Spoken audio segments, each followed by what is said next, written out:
All right, let's talk about something different here. Going from the NFL, let's talk about pro golf because we've talked extensively, John, about the war between the PGA and the LIV and the Saudi Arabian money and money washing and all that.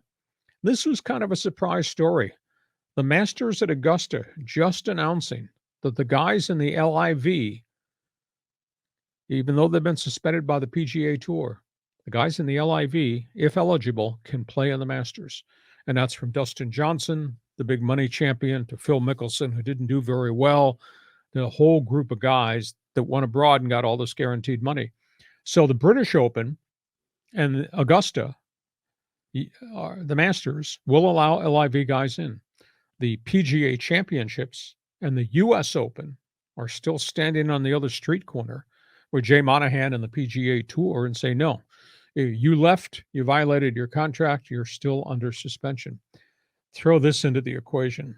Is somebody going to get a special Christmas present? Their LIV, which signed 30 guys, including all those marquee guys we just referenced, is making a run at one of the last big money guys on our tour that's still here, Justin Thomas. Mm-hmm. Rory McIlroy says, no, I won't entertain any offers. Tiger Woods has denounced everything that's related to Greg Norman and the LIV, but they've met this week with Justin Thomas.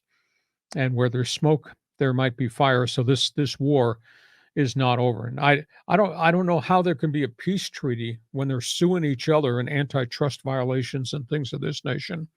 And the PGA Tour, Rory and Tiger said, we won't go to the negotiating table till Greg Norman quits. Greg Norman says, I have 1,000% backing from the board of directors of the Saudi fund, which is funding this whole thing. LIV still does not have a TV contract. LIV did not draw a lot of fans. They don't have any marketing partners here in the States. Now they're going to play 14 tournaments this coming year, a large chunk of them in the States. Now, whether anybody shows up, and nobody watched when they were streaming, just it's not been resolved. It's terrible. It's fractured golf for sure. And I got to the point, and I follow the PGA Tour, but I got to the point is there's hardly anybody left on the PGA Tour. So why would I spend a Sunday watching the final round? And geez, where's LIV playing?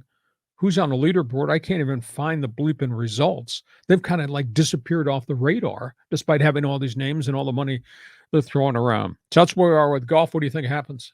Well, all the personalities are all getting in the way, but maybe the organizers of the Masters recognize the same thing. We need to have marquee players because we're the marquee event.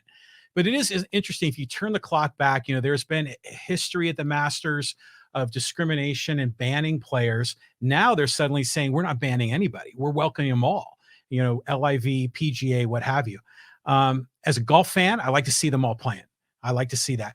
And as a, person that appreciates and understands capitalism, I like to see the competitive leagues kind of getting involved, offering more money for players. And that's going to change the way the PGA does business. Well, it has changed it financially already in terms of what they're committing prize money to each of the major tournaments and what they're doing for funding the young tour of players. But there's so many good guys have left the PGA. Who's going to be left to play? Will they develop a next wave of stars?